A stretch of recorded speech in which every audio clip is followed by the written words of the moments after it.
and he comes along. And so I didn't commit. In fact, until he proposed to me, there was no real commitment as such. Even if we were technically allowed to maybe see other people, we would just keep coming back to each other.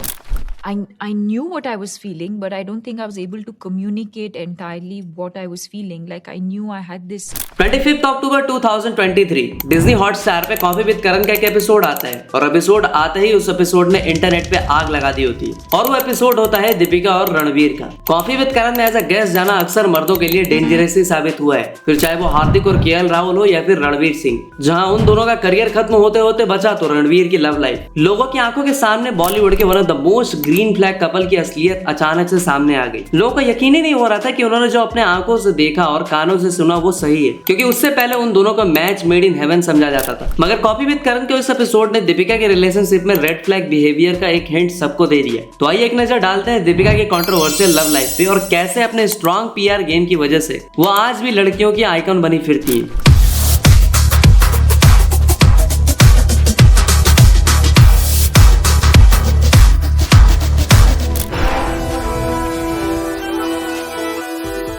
तो साल होता है 2004 जब दीपिका ने बैंगलोर छोड़कर अपने सपनों के शहर मुंबई में अपना पहला कदम रखा होता है। तो उसी टाइम पे उन्हें उनके पहले साथी या यूं कह लो पहले मोहब्बत के रूप में निहार पांड्या मिलते हैं। निहार एक बिजनेसमैन और मॉडल भी होता है। दीपिका भी शुरू में मॉडलिंग करने के इरादे से ही मुंबई आई थी। तो दोनों के सपने और करियर दोनों सेम होने के कारण दोनों के दिल भी मिल जाते हैं और दोनों पड़ जाते हैं एक दूसरे के प्यार में। करीब 3 साल तक इन दोनों के बीच काफी सीरियस रिलेशनशिप रहा होता है। लेकिन जब 3 साल बाद दीपिका को अपना पहला बॉलीवुड ब्रेक मिलता है तो उनकी पर्सनल लाइफ में भी मामला बिगड़ने लगता है। कहा यह जाता है कि दीपिका को जैसे ही ओम शांति ओम ऑफर होती है तो उनका ध्यान पूरी तरह शिफ्ट हो जाता है, जिस वजह से रिलेशनशिप में आने के 3 साल बाद यानी कि 2007 में उन्होंने निहार के साथ ब्रेकअप कर लिया होता है।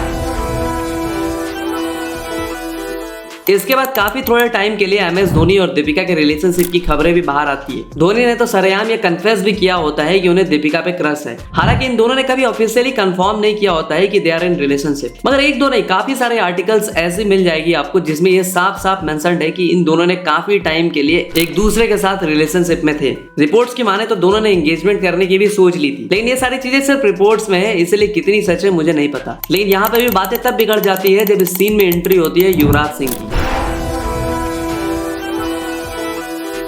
दीपिका की लाइनअप की खबरें जैसे ही युवराज के साथ आने लगती है, धोनी इमीडिएटली खुद को दीपिका से अलग कर लेते हैं और लड़की से ज्यादा प्रेफरेंस अपनी दोस्ती को देते हैं। दीपिका पादुकोण और युवराज सिंह इनिशियली सिर्फ अच्छे फ्रेंड्स थे, लेकिन धीरे धीरे उनकी दोस्ती प्यार में बदल गई। दोनों को कई बार इवेंट्स पे, डेट नाइट्स पे और पार्टीज में एक साथ देखा गया। दीपिका तो इवन मैचेस के टाइम पे स्टेडियम में बैठकर युवराज को चीयर भी करती थी, लेकिन इनका रिलेशनशिप ज्यादा टाइम तक नहीं टिक पाया। थोड़ी देर में दोनों के बीच डिस्टेंस आने लगे और इनका ब्रेकअप भी हो गया। काफी सारे रिपोर्ट्स के अकॉर्डिंग दीपिका ने युवराज से इसलिए ब्रेकअप कर लिया क्योंकि वो थोड़े पॉजिटिव हो गए थे। मीडिया इंटरैक्शन में दीपिका ने यह भी कहा था कि युवराज उनके काम में इंटरफेयर करते थे और इसी वजह से उनकी लाइफ में काफी केओस क्रिएट हो गया था। मगर ये वर्जन तो वो है जो दीपिका ने मीडिया को बताया। युवराज सिंह ने तो यहाँ तक कहा कि दोनों का ब्रेकअप इसलिए हुआ था क्योंकि दीपिका ने युवराज को रणवीर के लिए छोड़ दिया। और आपको मैं बता दूं कि ये इतने ड्रामे 1 साल के अंदर हुए। निहार से ब्रेकअप, धोनी से रिलेशनशिप, फिर ब्रेकअप और फिर युवराज सिंह के साथ रिलेशनशिप, फिर उससे भी ब्रेकअप और फिर रणवीर के साथ रिलेशनशिप। और ये सारा काम दीपिका ने 1 साल यानी कि 2007 में कर लिया था। मतलब माही भाई की स्टंपिंग से तेज तो दीपिका रिलेशनशिप बदल रही थी।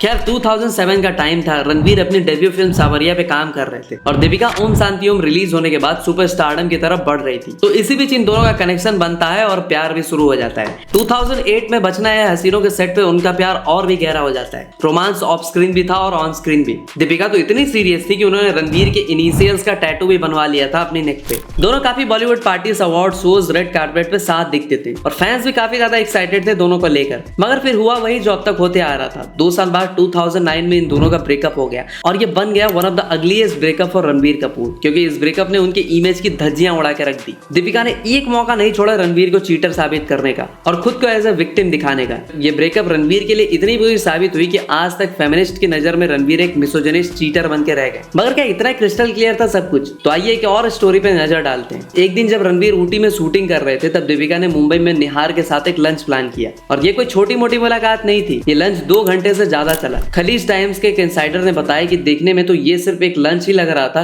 मगर सच्चाई तो ये थी कि दीपिका और निहार एक दूसरे में खो गए थे। और जब रणवीर को यह बात पता चली तो उनका ब्लड लिटरली बॉयल हो गया। रिपोर्ट्स के हिसाब से रणवीर ने दीपिका और निहार को साथ देखा और गुस्से में आकर सड़क के बीच निहार पांड्या को पंच मार दिया। इसीलिए रोड के बीचों बीच रणवीर और निहार की फाइट हो गई। दीपिका ने बड़ी मुश्किल से दोनों को शांत किया और सिचुएशन को हैंडल किया। हालांकि उस वक्त तो सिचुएशन हैंडल हो चुकी थी, मगर रणवीर का दिल ऑलरेडी डैमेज हो चुका था। रणवीर को पता था कि निहार अब भी दीपिका को बहुत चाहता है और युवराज सिंह की तरह रणवीर भी कुछ ज्यादा ही पॉजिटिव थे दीपिका को लेकर, जो कि मुझे लगता है कि कोई भी बीएफ होगा, और वो भी तब जब उसे पता हो कि जो बंदा लंच पे उसकी बंदी से मिला है वो उसका एक्स बीएफ है। अब मुझे ये समझ नहीं आया कि दीपिका को एक रिलेशनशिप में होने के बावजूद अपने एक्स निहार के साथ लंच पे जाने की क्या जरूरत थी, जब उसे पता था कि ये सब रणवीर को बिल्कुल पसंद नहीं आती, और जब उसे ये भी पता था कि उसका बीएफ उसे लेकर कितना पॉजिटिव है। खैर, इसके बाद ही इन रिलेशनशिप में पहले जैसा कुछ नहीं रहता और फिर 2009 में रणवीर और दीपिका का ब्रेकअप हो जाता है, जिसके बाद मीडिया में आकर दीपिका ने रणवीर के लिए कुछ ऐसा कहा होता है कि मैं कभी इस रिलेशनशिप में चीट नहीं करती, अगर मुझे फूलिंग अराउंड ही करना हो तो मैं रिलेशनशिप में रहने का मतलब ही नहीं समझती,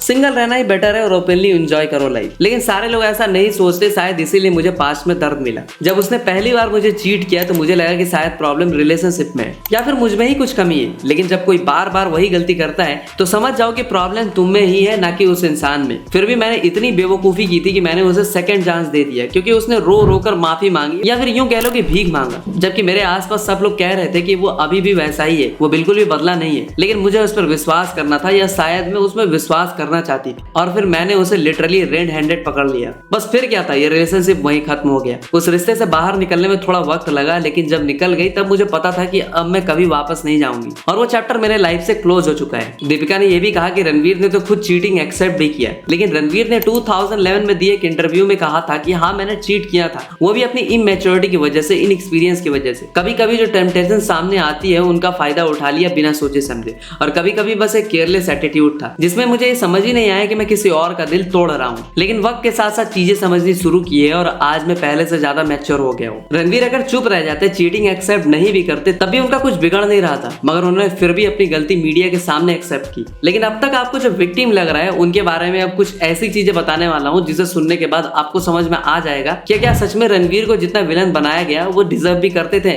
या फिर प्रॉब्लम किसी और में ही थी।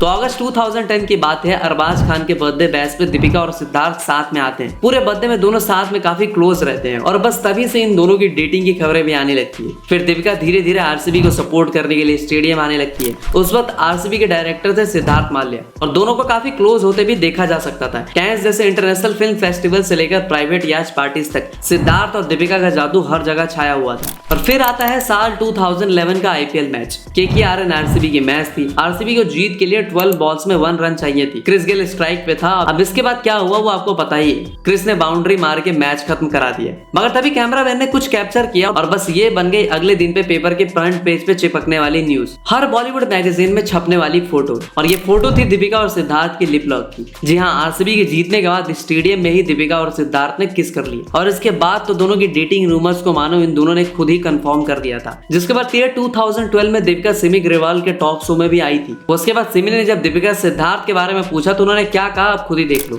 But I think just the kind of impact that a person can have in your life, I think for me that's what I take from a relationship. ये इंटरव्यू 2012 के अक्टूबर में आई थी। तो अब आता है असली खेल। 2012 में दीपिका रणवीर को डेट कर रही होती है। कॉफी विद करण में दीपिका ने ये कहा होता है कि रणवीर के साथ वो मेंटली कमिटेड थी, मगर वो दूसरे लोगों को भी देख रही थी। तो भाई इसको चीटिंग नहीं कहते तो क्या कहते हैं? लेकिन वेट अ सेकंड, लेकिन दीपिका ने ये बात खुद क्यों कह दिया? To have sex outside of marriage, to not have sex, my choice, to love temporarily or to lust forever.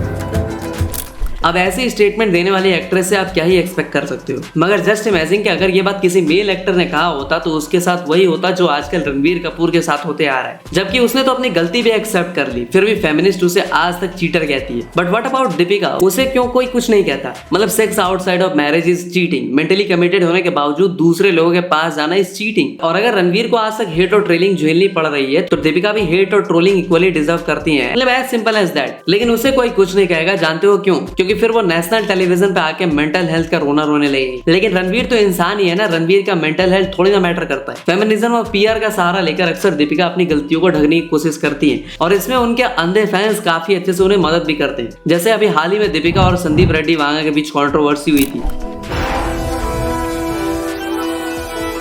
जिसे नहीं पता उसे मैं शॉर्ट कॉन्टेक्स्ट में बता दे रहा हूँ आखिर ये कंट्रोवर्सी थी क्या। तो दरअसल एसआरवी ने दीपिका को अपने आने वाली मूवी स्पिरिट में प्रभास के opposite as a female lead cast किया था, मगर दीपिका की एक के बाद एक डिमांड से तंग आकर एसआरवी ने उसे मूवी से निकाल दिया। दीपिका के डिमांड्स कुछ ऐसे थे कि 6-8 घंटे से ज्यादा दीपिका शूटिंग नहीं करेंगी, मूवी के लिए 20 से 24 करोड़ तक की फीस लेंगी इंक्लूडिंग प्रॉफिट शेयरिंग। अगर इससे शूट आगे बढ़ी तो हर दिन के एक्स्ट्रा चार्जेस होंगे। तेलुगु में फिल्म को डब नहीं करेंगी। इतने डिमांड से तंग आकर जब एसआरवी ने मूवी से निकाल दिया तो दीपिका ने फिर से यहाँ पर मेल वर्सेस फीमेल एंगल निकाल दिया और यहाँ पे भी फेमिनिज्म घुसा दिया। उन्होंने कहा कि जब आप मेल एक्टर्स को 100 to 150 करोड़ दे सकते हो तो मुझे क्यों नहीं। और इसमें भर भर के फेमिनिस्ट दीपिका के स्टेटमेंट को सपोर्ट कर रहे थे। अब दीपिका और इन फेमिनिस्ट को कौन समझाए कि किस एक्टर को कितने पैसे मिलेंगे, और ये उसका जेंडर देखकर डिसाइड नहीं किया जा सकता, बल्कि ये देखकर किया जाता है कि वो कितने क्राउड फुल कर पा रहे हैं सिनेमा हॉल तक। और इसको लेकर आमिर खान ने काफी अच्छा जवाब भी दिया था। I have to say, why Bollywood actresses get paid the same as Bollywood actors? You know, in Bollywood, Do you agree with me? Absolutely. Rani?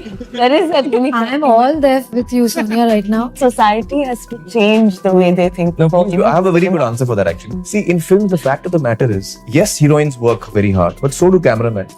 So do the light boys on the set. All of us should be paid equally. Everyone works hard. Comparing the heroine with the light boy. No, I'm not saying heroine and light boy. I'm saying all of us are working hard.